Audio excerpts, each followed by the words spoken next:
Pat Choate, author of the book Agents of Influence, How Japan's Lobbyists in the United States Manipulate America's Political and Economic System. What do you think of the Japanese? I think they're very productive people. I think they have enormous organizational skills. I think they build first-rate products, and I think they have the capacity to come and understand our political system and be able, when necessary, to work their will to their own economic advantage here. Have you spent much time in Japan? Yes, I have. In fact, one of the things that I did in the process of doing this book was go and study the Japanese political system, talked with many members of the Diet in the government, talked to the private secretaries in the Japanese system, the people who raise and dispense the monies. What I wanted to do was to try to understand the Japanese mindset on politics there, to just see how it works. What I found was very interesting, that in Japan there are really three power centers. There are the bureaucrats, who are very competent and very good. They represent the very best out of their education system. You have the politicians, and then you have the business interest. The business interests attempt to influence the bureaucrats, who play a much more important role in Japan than civil servants do here in this country.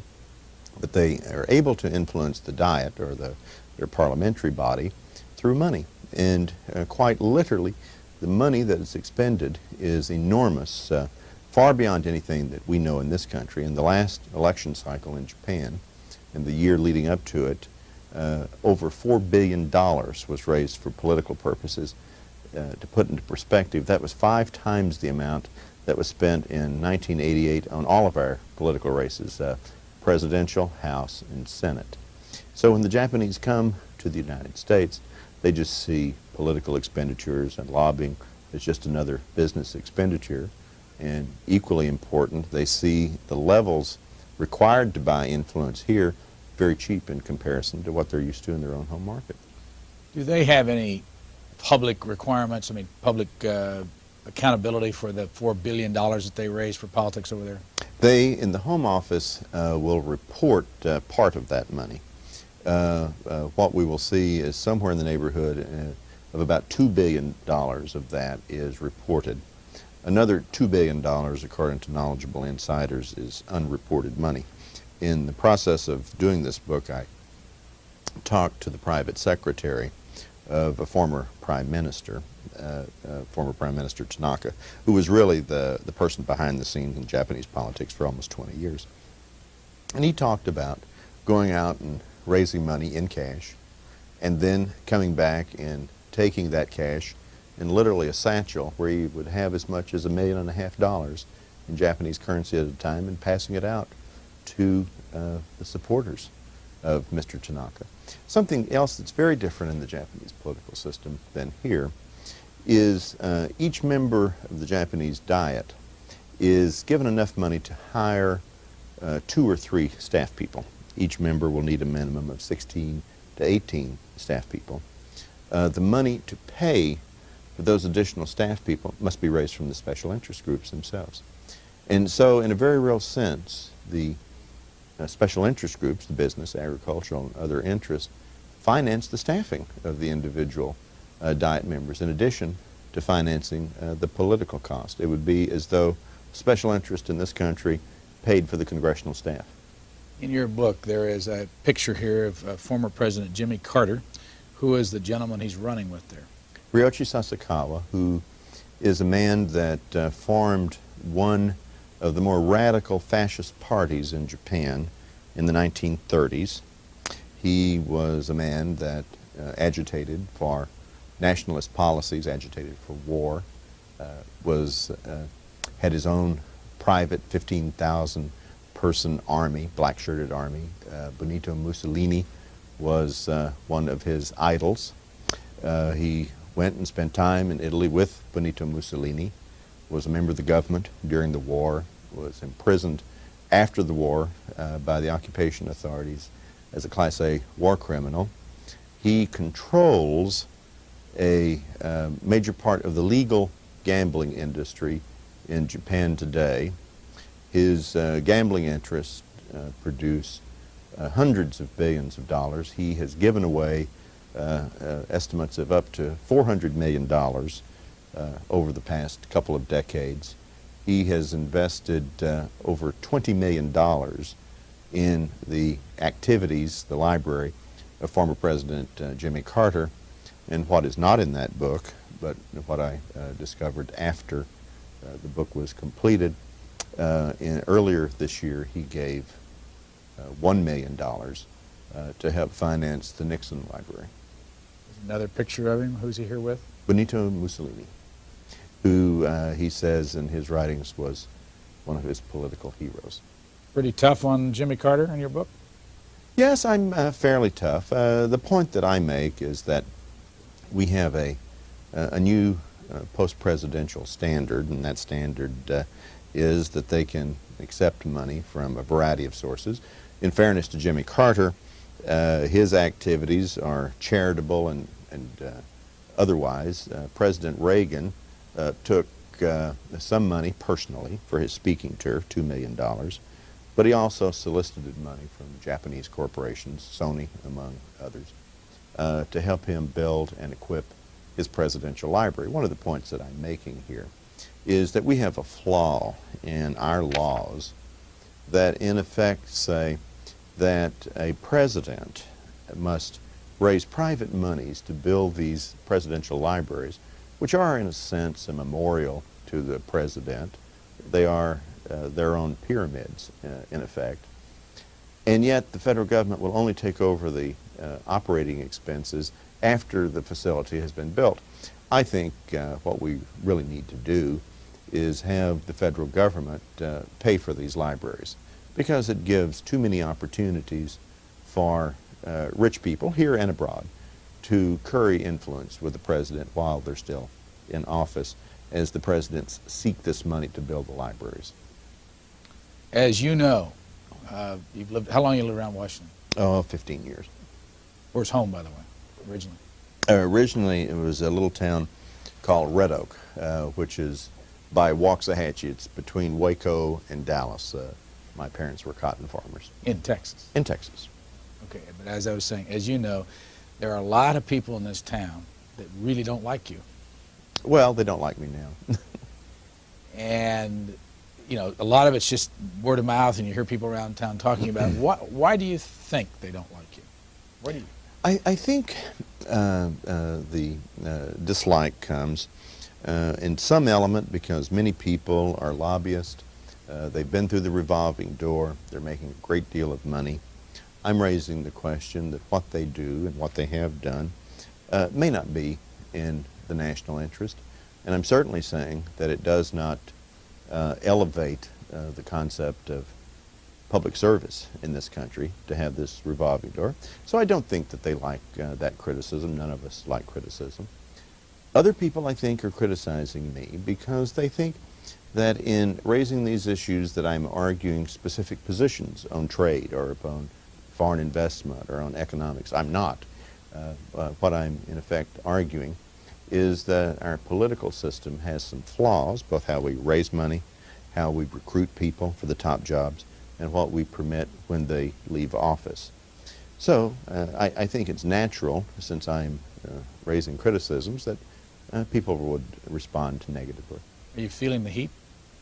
Well, I've certainly don't like being criticized, but on the other hand, I think the issue is sufficiently important that it merits raising, and I'm certainly not hesitant, obviously, about raising it.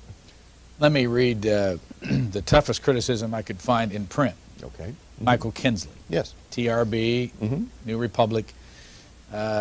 Choate is a classic Washington type, a variation on the lobbyist and super lawyer he excoriates, the policy hustler. Well, I think that's a silly comment. I've written a book describing how politics operates. I'm saying that there are flaws, that we should not permit the revolving door, we should not permit foreign corporations to operate within our society. I'm raising a legitimate political criticism. I'm putting it in a book. I'm standing forth to stand behind the book and take the criticism. I don't think that's hustling. He makes his living marketing ideas. His income depends on keeping those ideas simple, extreme and appealing. Until recently, he was vice president for policy analysis at TRW Corporation. Nice work if you can get it. Do you think the idea of wanting to close the revolving door is extreme? Or is the idea of wanting to close all of the exemptions in the lobbying acts that would require all who lobby to register so you could have sunshine, so you could know who is speaking for whom, extreme? Is it extreme to say that we do not wish foreign money within our politics? Those are the three central recommendations of this book. I think that he really went overboard on that criticism. Do you have any idea why Michael Kinsley was so critical of you? No, I really don't. You know him? No, I do not know him. I've not met him. But I think that that piece was filled with many personal and ad hominem attacks that, in truth, skirt away from the main issue. And the main issue is that we have a political system today in which money plays far too important a role. And we have a political system today where too many people, in effect, use their public office as a means eventually for personal gain. And in the process, I think we discourage many competent and dedicated people from coming into government. Okay, there's some more, and I want to ask you because everybody Sure. talks about this behind the scenes, as you, I'm Sure. sure know. Just lately, Choate and TRW parted ways, apparently over agents of influence. Choate isn't talking for the record. This was written some time ago. Are you talking for the record today? Did you part over this book? Yes, I did part over this book, and Michael Kinsley is very wrong in his statement. Later on in that piece, he talks about a martyr with a golden parachute. I have no golden parachute from TRW. I have no consulting arrangement with Did TRW. you ever? No. I had no severance arrangement with TRW. Had he checked with me, he could have confirmed that very easily. How long did you work for TRW? 10 years. Why did they fire you over this book? The difficulty over this book is the Japanese government and the Japanese are very insensitive to any criticism. And what would have happened is TRW would have suffered on their sales in Japan because it would have been construed that this book represented the corporate view. It did not. You know, quite honestly, the Japanese have some difficulty understanding that in America, books are written by authors and they represent individual views. They find it very difficult to understand how someone in an organization might have a view that is different than the organization, or that it may or may not represent the views of the organization itself. There's a saying in Japan, which is that the nail that stands out must be driven down. And what I document in the book is how time after time, critics of Japan will suddenly find themselves under enormous pressure, or there will be attempts to discredit them. Jim Fallows, for example, was discredited. Jim Fallows is one of America's most distinguished journalists. I think his reporting is fair and accurate. Writes for the Atlantic. Writes for the Atlantic Monthly. Karel van Wolfram, who is a very knowledgeable and distinguished Dutch journalist, found himself in a circumstance when he wrote a book that described how the politics in Japan works, in which the Japanese ambassador in the Netherlands, where his headquarters of his newspaper was located, went to his publisher and said, "This book will cause great difficulty in Dutch-Japanese relationships." Karel van Wolfram has been subject to intense personal attack that has nothing to do with his work.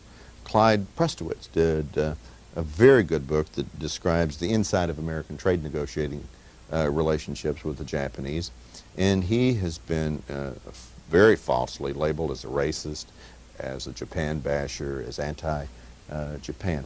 It's a standard technique. It's a standard ad hominem approach where when criticism arises, the Japanese and many of the people who are paid to represent them will attempt to discredit the critic so that they do not, so the public discussion focuses on that person rather than on the substance of the debate. That is the purpose of ad hominem attacks. Let me then go to continue on the attack side of it. Sure. And some other articles that have been written. People say, well, Pat Choate criticizes, but really, in effect, all he's doing is making lots of money off this book, and the Japanese have bought the rights to this book for $300,000. Well, it means I'll get my expense money back, at least that it cost me to do the investigation. I'm at least pleased for that. Is that the reason you wrote the book, to make the money? Oh, absolutely not. I mean, I've written 3 other books that where I've lost money on every book. As an author, when you write a book, you just must assume, to be realistic, that you're not going to make any money on the book. I wrote this book because I think this is a very important issue. I think that one of our basic problems of governance today is the systemic, identifiable public corruption that exists. Legal, but nonetheless corrupt.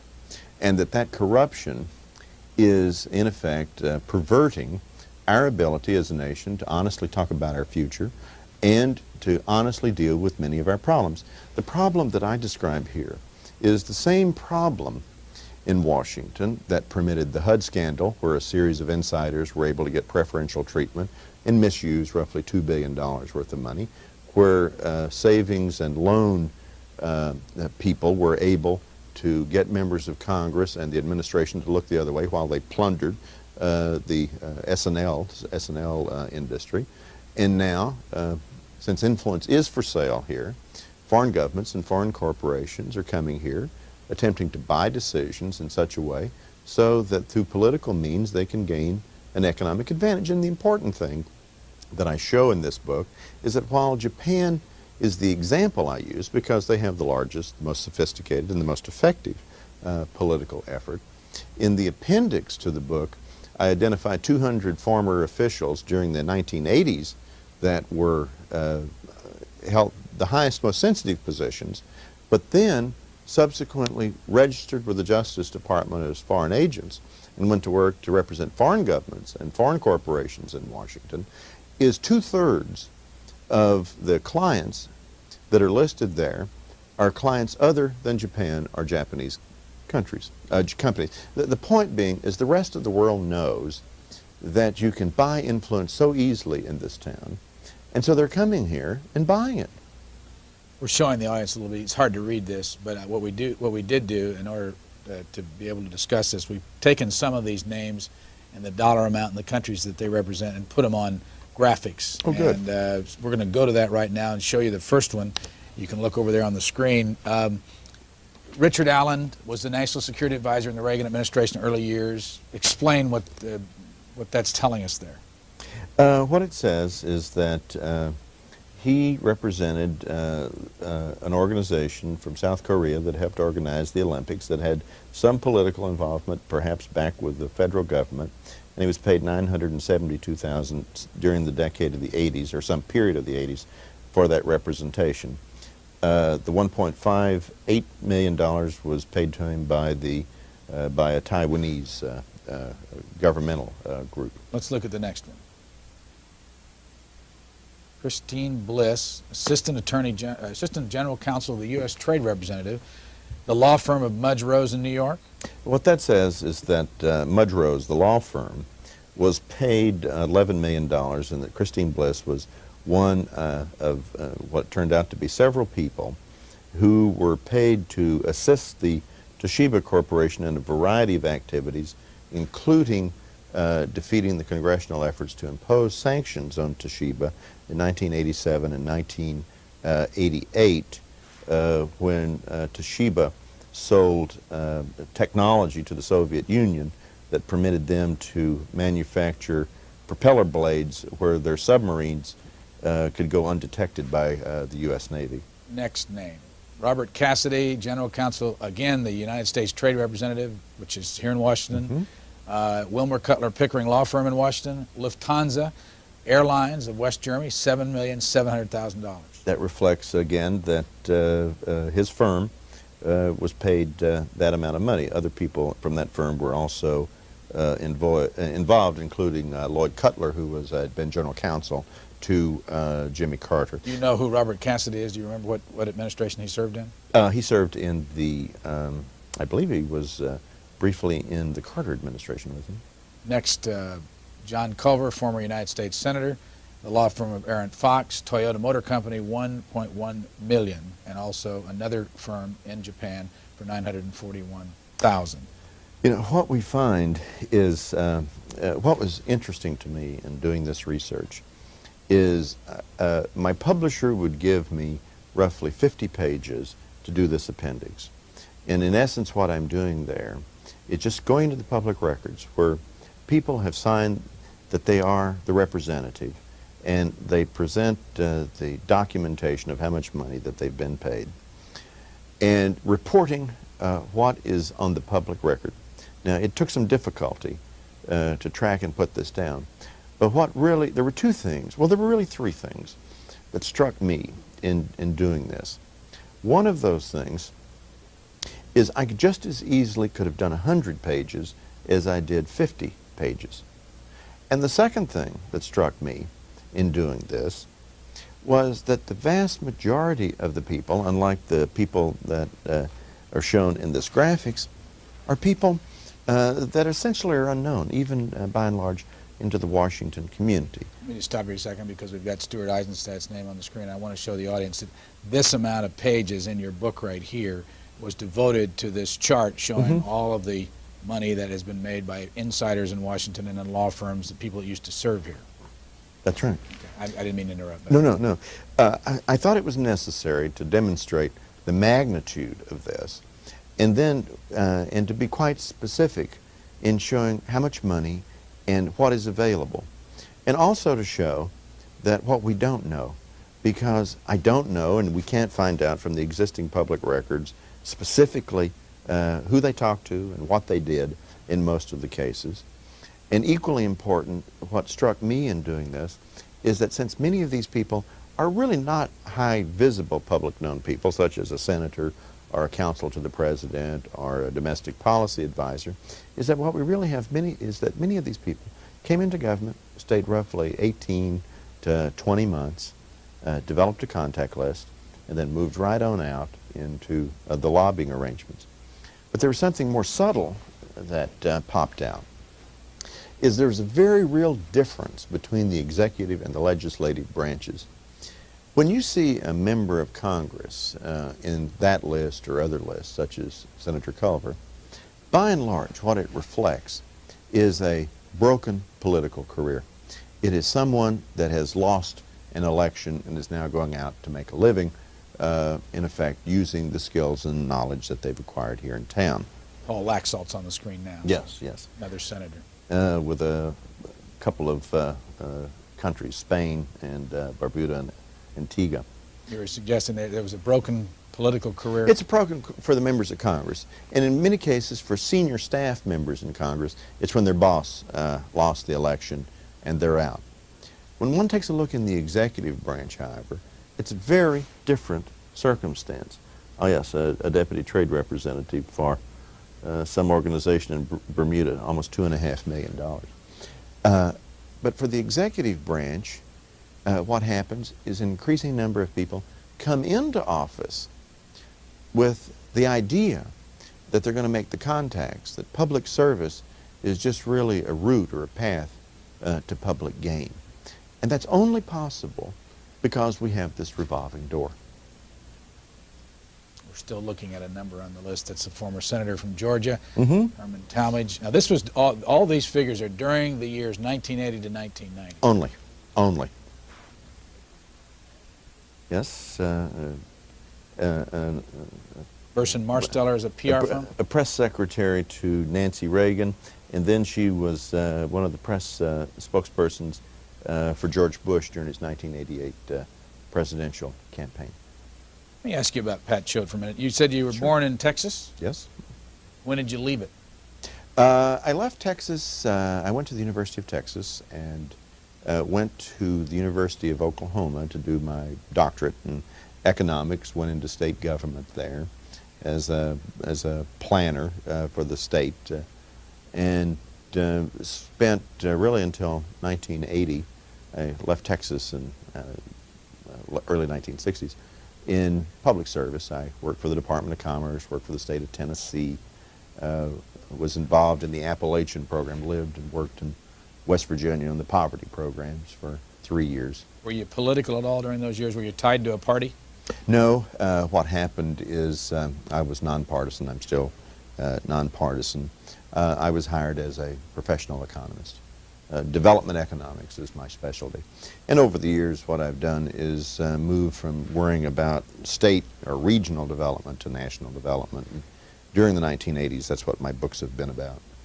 When did you move to Washington? 1975. I came during the Ford years, as the Ford administration years, as director of economic research for an agency called the Economic Development Administration. And there I administered a staff of PhD economists where we studied what kinds of federal investments could make a difference in the underdeveloped parts of the country that would assist them to do training, to build hospitals, roads, those things that are necessary for basic development of local economies. Was that a political appointment? No, it was a career civil servant. When did you leave that job? I left that job. I went over to the White House during the Carter years and was senior economist on the reorganization project of economic and community development. And then from there, I went with an organization called the Academy for Contemporary Problems, which was founded by the Battelle Memorial Institute, and in fact worked out of the same building where C-SPAN is located, doing studies and books. And in 1981, April of 1981, I was hired as an economic advisor, policy analyst for TRW to assist its senior officers in their external relations on broader public policy issues, not lobbying, but to talk about competitiveness and other issues and to write and assist them. When did you leave TRW?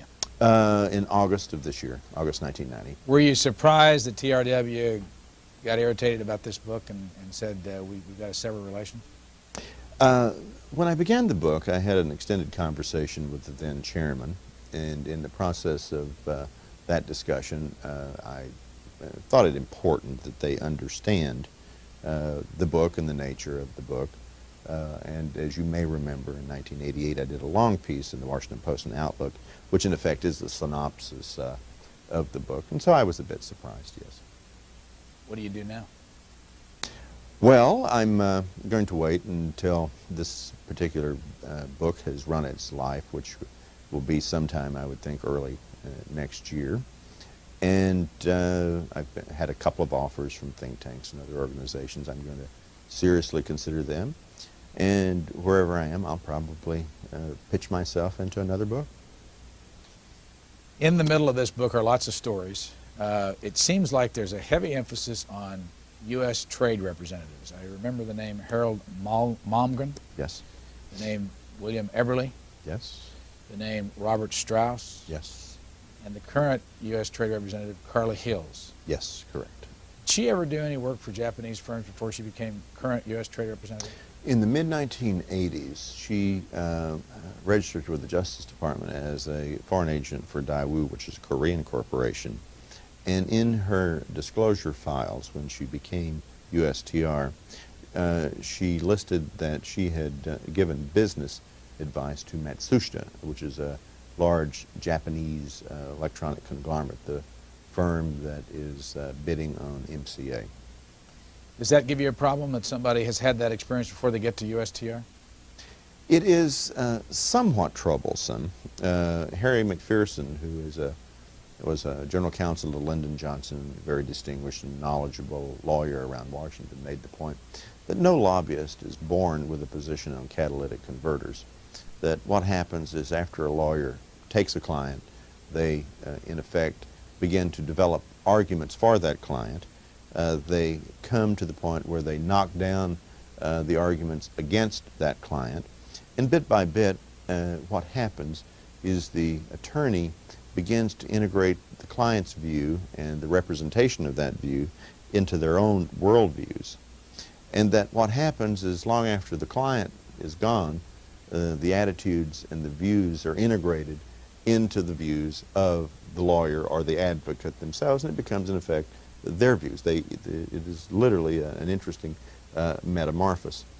I think it would be less troublesome to me of having foreign agents or lobbyists move into these positions if we had a clear understanding when they moved into these positions that when they moved out of them, they would never again be a lobbyist for anyone, domestic or foreign. I mean, I think within the context of our political system is that it would be very wrong to have a discriminatory, and if not unconstitutional, standard between what we permit American companies to do and foreign companies to do, except on some basic things such as contributing or participating in the elections itself. So what I'm advocating is that for positions such as the United States Trade Representative or National Security Advisor or Secretary of State or Commerce, is that a condition of employment be, is that when they leave office, they can be a lobbyist, advisor, counselor on political matters to no one, domestic or foreign. Do you have any hope that that will ever be enacted by this government? I think it will not be enacted by this government under normal political circumstances. Quite literally, there are too many Republicans and Democrats, too many liberals and conservatives that are participating in this type of political enrichment. Watergate was only possible because the Democratic Congress was taking on a Republican administration and president. Ronald Reagan's success was only possible because he was able to mobilize a conservative constituent against what he at least characterized as a liberal political establishment. As I point out in this book and as I illustrate in the appendix, I evenly divide it between Republicans, Democrats, liberals, and conservatives to say that this is neither a partisan nor an ideological issue. What that requires, I think, in this town, if we're going to have changes and have the type of integrity that we require in the administration of our public affairs, is the American people themselves are going to have to make special demands upon their elected officials to institute these kinds of reforms. When you, quite literally, when you break it down almost to a trinity of reform, is to say those who represent us can never profit from that by being a political representative of a foreign government or a domestic corporation, that we want full registration of all lobbyists so that we can know who is speaking for who, and that we will not permit through backdoor means foreign money into our political system. This is a minimal set of standards. And it is very difficult for the political establishment to resist that when the cry and demand is made. And that's one of the reasons I wrote this book, is to say to the people, is that the corruption that now exists in our democratic system and principles really does threaten much that we hold dear in this country, and that we must do something about it, that we cannot depend on the normal political processes to solve this. Wasn't that what you were doing for TRW, though, for the last 9 years? That's correct. Did you have a conscience problem doing it? Oh, no. Doing what? Lobbying the government and buying your way into politics? No. In the TRW structure, it was split very carefully. TRW maintains lobbyists that lobby. My work involved no lobbying whatsoever. It was to work on longer, broader issues, such as what kinds of changes are required in public policy to promote better training of the workforce. What kinds of changes are required that would permit us to have a trade policy that could be sensitive to the differences in cultures between Canada, Europe, Japan, Latin America. So in a very real sense, the work that I was doing at TRW was very much akin to the work I was doing when I was at a think tank. Isn't it all the same, though? I mean, you were writing and appearing on television and radio shows and representing TRW, and you were the economist with integrity and knowledge and all that, and everybody gets a good feeling from what you say. You would testify on the Hill, and isn't that an indirect way of lobbying? No, it is, in effect, arguing an issue and arguing it totally in public. And in all of my statements that were put out in all of my books, I was always very meticulous to make sure of two things. One is to make the point that I was an employee of TRW. So the listener or the viewer or the reader could have that information so they can make a judgment on what I'm saying. And at the same time, to also make the point that many of the views may or may not necessarily reflect the corporation. And again, putting that out so the viewer or the listener could balance off their views of what they were saying. And one of the points that I make in the book is that very often in the lobbying arena, what happens is those that are advocating certain positions never really reveal the source of the funds behind them. And policymakers, the general public, the press, at a minimum need to know that. It may well be that there's no relationship between people's source of livelihood and their views, but the public deserves to know the information so that they can make their own judgments. Go back over the amount of money that Japan spends in the United States every year lobbying. Mm-hmm. How much? I go on the record that they invest $100 million per year in this community, and then the Japanese are investing roughly $300 million a year into what we would call grassroots politicking, what in their publications they call long-term lobbying activities. What can they do in this country in this kind of activity that we cannot do in theirs? We cannot hire high-ranking former government officials in Japan on a mass scale to go back and petition the Japanese government and provide detailed information. Why? Because in Japan, it is simply against the culture of Japan. I interviewed officials in Ministry of International Trade and Industry and the Foreign Ministry in Japan. And one of the MITI. And one of the questions that I would ask them is, what would be the reaction here if your current vice minister were to leave and come back in a year's period of time, and we're representing Ford or General Motors trying to change the rules and regulations here? And it was a shocking question to even ask the people, and they'd say, well, we would be very courteous, but we wouldn't pay attention because we would realize this would be a bought man. And more importantly, when you would go out late at night and have candid conversations, as tends to be the case in the dynamics of Japanese social relationships, the people would say, not only would the person be disgraced, but his family would be disgraced. Now, that is not a standard that's unique to Japan. That is found in Germany, it's found in Britain, it's found in France, it's found in Italy. What it says is that other societies expect those who have charge of decisions that will affect the fate of the nation to comport themselves in such a manner where there is absolute assurance that there's full integrity in the decisions that they make. It is a standard that I admire. It is a standard that we should adopt. There are no more American television sets save part of a Zenith television set. I think even some of that's made in Mexico. It's assembled in Mexico, but fortunately the best jobs are still here in the United States. But it's the lone remaining American television manufacturing company. Did this system, the American system of politics, have anything to do with that? I mean, were we our own worst enemy in that? Yes.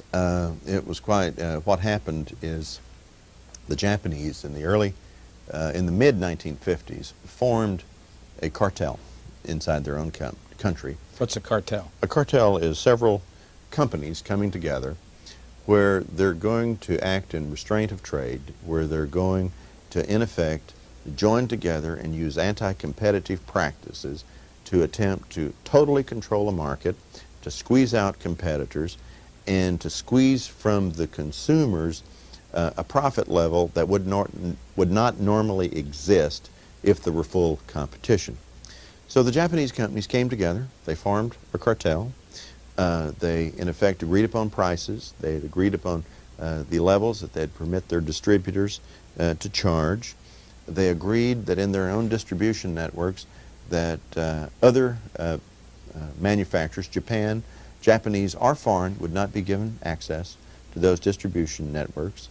They went to the Japanese government and they were able to get the Japanese government, who worked hand in glove with them, to exclude competitive foreign sets. The Japanese manufacturers then raised significantly the price of television sets in Japan. As recently as 1975, a 19-inch set that would sell for $350 in the United States would sell for over $700 in Japan.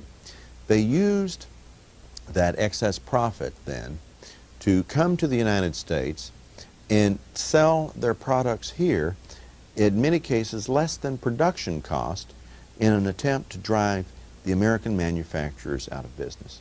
They do that on purpose? Deliberately. The Japanese government... How do you know that, by the way? I know that from documents from the Japanese Fair Trade Commission. In the post-war period, the occupation authorities set up something called the Fair Trade Commission, which was interested in consumers, sort of an Anglo-American or a Western view, to promote competition that prohibited antitrust-like activities or cartels or monopolies. And soon after this cartel was formed, the Japanese Fair Trade Commission found out about it, gave an order to cease and desist. But what also was happening at the same time, within the Japanese bureaucracy, there was another fight underway in another agency called MITI, and it was interested in strengthening producers. So it was consumers versus producers. The producers and the industries won out. And so though there were the orders, there were the findings, there were the investigations, it's on the public record in Japan, the policy of the Japanese government has been benign neglect. As we move into the 1960s and 70s, the Japanese government has sanctioned 92 cartels, formal cartels, and a whole host of other areas where the industries get the protection of a closed market. Competitive foreign goods can't come in, at least in the point when the foreign good could make a dent into the market.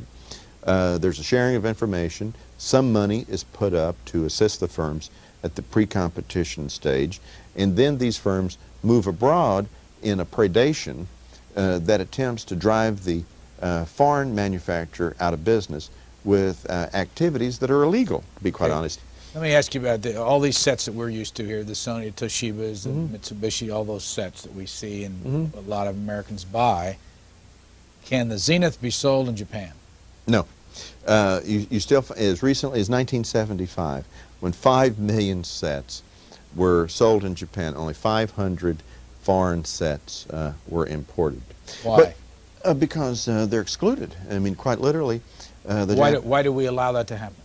Well, we allow it to happen because the Japanese have enough political influence to deflect it. In the story that I tell in the book, which is, I think, illustrative of a broader case, is what happened in this particular circumstance is when the American manufacturers discovered the Japanese sets were being dumped, they filed a petition. The Treasury took 3 years to make a ruling on their petition. In other words, they were denied relief from this predation that they were owed under the law. Then we moved into the Nixon years, and again, economic matters were of a low priority to Richard Nixon and Henry Kissinger. I mean, quite honestly, foreign policy and defense considerations were a priority. They would trade off economic interest. But this predation continued, and as it continued, we moved into the Carter years, and in that 8-year period from 1968 to 1977, we went from 28 to 6 American-owned manufacturers. When we came into the Carter years, something very interesting happened. Television manufacturers. Television manufacturers. When we moved into the Carter years, it had then begun to be learned that not only were the Japanese dumping sets, but they were paying illegal rebates, kickbacks, in effect, to many of the American distributors of $35, $40 a set, which in addition to the dumping price was really just cutting the ground out from under the American manufacturers illegally. They were filing false custom duties as these goods were brought in to the United States. So no one knew that the distributors were getting $40 kickbacks? Perfect crime. How'd you find out? Well, what happened is one of the distributors went in to the Customs Service and reported at the advice of their lawyer what they were doing. And once they reported what they were doing, the Customs Service took it to the Justice Department and began a grand jury investigation across the country, and then the scheme, that particular scheme, was revealed. And so, but what was also happening as this was unraveling in the early 1970s, the Japanese hired a former deputy United States trade representative, a man named Harold Malgrim. 5 Japanese companies paid him $300,000 to help effect an agreement with the Carter administration, and the essence of that agreement was first is that the Japanese, in public at least, would agree to something called an orderly market agreement, where they would limit their imports to 1.5 million sets a year. That was essentially a meaningless agreement because they had roughly 1 million sets in American warehouses, and they had bought many of the old American companies for 30 cents on the dollar, and so they could produce the sets and fill it there. But what was Produce them here in the United States. Produce them here in the United States, assemble them really in the United States. But what was also not reported at the time is that a secret protocol was made between the U.S. and the Japanese, and under the secret protocol, the U.S. agreed that it would go against Zenith in a countervailing duty case that it had won in a lower court, and the United States literally went against Zenith as a friend of the court brief all the way to the Supreme Court. Where was this secret agreement made? Who made the secret agreement? It was made by the Carter administration. It was signed by Robert Strauss in the spring of 1977, soon after they came into power. And he was the U.S. Trade Representative. He was special trade representative at the time. He was the person in charge of the America's trade relationships with the Japanese. Now, let me jump before you finish that. But then if you go to your appendix, you'll find that Robert Strauss and Aiken Gump, the law firm which he is a major partner in, gets a tremendous amount of money today from Japan. His law firm does. Robert Strauss is not registered as a lobbyist for any foreign interest. Briefly, after he left the Carter administration, he registered as a lobbyist for the People's Republic of China, but that lasted only briefly, and subsequently he has not officially been a foreign agent for any foreign government or any foreign corporation, though his law firm does represent a Japanese corporation. Well, what does that mean, though? Let's say that, does that mean he cannot pick up the phone and call anybody and talk to them about a Japanese problem? He could, but the registration laws are so porous today, it would not be incumbent upon him to register that. So a lawyer in his firm can go in and say, I'm with Bob Strauss's law firm, and I'm here to talk to you about such and such, so you get the connection. Right. I guess really what I want to ask you is whether or not, if you took the Bob Strausses and the Harold Malmgrens and all these people that used to be in the government who are now making money off of representing foreign companies out of this process here in Washington, would it make a difference, and would we have 28 American television manufacturers still in this country? I think it would make a big difference. Would it make the difference? It would make... Can you buy your way into this town and into the politics? If the American companies are making first-class goods and services, and the American companies were with the televisions, if you close the revolving door, it would make the difference. Because what would happen is those who are in office, who are negotiating from America, would know that the person across the table with whom they were negotiating, there would be no possibility that they would be a client. And so they could be hard-nosed on them. Can you buy American politicians? You've always been able to buy American influence, let's say, in this country. The difficulty that we have today is that many of the decisions are made by the executive branch. They have great latitude and authority. Many of the people who come and make the decisions are simply passing through, only going to be there for 18 months. When they come and pass through, they're attempting to develop a client list. Well, put yourself, and you were down the Carter administration, you were around the... And the Ford. And the Ford administration. But put yourself back in the As shoes, a civil servant? Okay. Anybody, even, Okay. even a politician.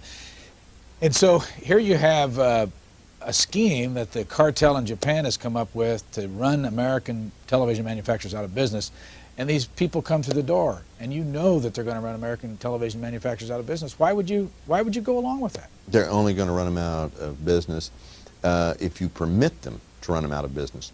There are American laws to stop this. But why do you permit them, though? That's what I'm getting at. Why would somebody with a clear conscience, an American, serving in an American job in an American government, say to whoever, whether it's Bob Strauss or Mr. Eberly or any of these people, say, sure, we'll work out this deal? Why would they want to do that? There are many justifications for it. You might make it under the argument is that we'll do it because we want the Japanese to continue to have military bases. You might do it under the basis that we want the Japanese to stay into the GATT negotiations. You might do it because you're worried about U.S.-Japan relations. The Japanese really do understand how to play our politicians like a Stradivarius. I mean, quite literally, they are fully prepared and have been fully prepared to make a commercial issue a litmus test of U.S.-Japan relationships. Now, in the past, when we had an easy economic superiority, it was of less significance. The point is, it's becoming much more costly when we trade off our jobs and our industries for foreign policy reasons. There's a million self-justifications for this. The other thing that I point out is we have had cases of what I consider just to be sheer irresponsible greed. We had a senior official in the Justice Department who was responsible for extraditing criminals back to the United States, including members of the Medellin cocaine cartel, left office and goes to work for the bosses of the Medellin cartel. Do you name that person? Yes, I do, Michael Abel. And moreover, this person went to Spain when one of the Colombians had been captured by the Spanish government and testified against the Justice Department and his old colleagues to help the guy not come back, and has worked to weaken our extradition treaties. We've had, in the midst of trade negotiations on textiles and auto parts, people change sides in the middle of negotiations. Now, this is aberrant behavior. It is not the norm, but what we've also had is this much more sophisticated movement of people soon after they leave office onto the foreign payrolls and onto the payrolls of the foreign corporations. We're running out of time rapidly, and there's another chapter that I want to touch on very quickly, and I want to ask you to define these 6 different excuses that you say the Japanese make quickly, if we could, so we can go through them. This is a whole chapter. You say that Japan always has these excuses. Yeah. Whenever it comes to the challenge of why this is all, why they're, why the differences of opinion between our two countries. Excuse number 1: Japan creates jobs for Americans. The fact of the matter is all foreign investment in the United States in 1988 only created 32,000 new jobs. What is counted as new jobs in this propaganda are the jobs in the companies that are taken over. And when you take a look at many of these companies, you've actually had closeouts of part of those facilities. I think that the real job situation is that there's been a negative. But remember, for all foreign investment, European, Canadian, and Japan, it's only 32,000. That's only 5% of the new jobs that were created. So all those automobile companies built around the United States only amount to this many jobs. Yeah, but what you had is you had 7 Japanese plants created. You had 7 American plants close. Okay. Excuse number 2: Japan's critics are racist. This is the ad hominem attack that we were talking about earlier. If one raises a criticism about Japanese practices, one can almost assume automatically is that you will be attacked as a Japan basher or a racist. I mean, the first line of defense is to make an ad hominem attack against critics. What's ad hominem mean? It means personal. Excuse number 3: It's America's fault.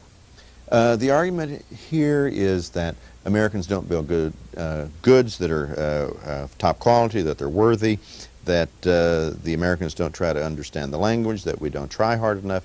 The reality is, when American goods come up against Japanese goods in Europe and other countries, we win a good number of the cases. The reality is, the America's fault argument is really saying to us, try harder, and it's just an excuse to keep us out of their market when we have competitive goods. Excuse number 4: Globalization. Globalization is the argument that it really doesn't matter who owns the companies and controls the manufacturing in the world, that we're policy sophisticates, shouldn't worry about this. The reality again is that in Europe, the Europeans will permit foreign investment on a massive scale. 9% of the manufacturing base in Germany is foreign owned. In the United States, 9%. In Japan, only 0.8% of the manufacturing base is foreign owned. Only 15 Japanese companies were purchased by foreigners last year. So globalization is for us and not for them. And these are the excuses that the Japanese make when we attempt to get them to open their market or take our competitive goods. Excuse number 5: Japan is unique.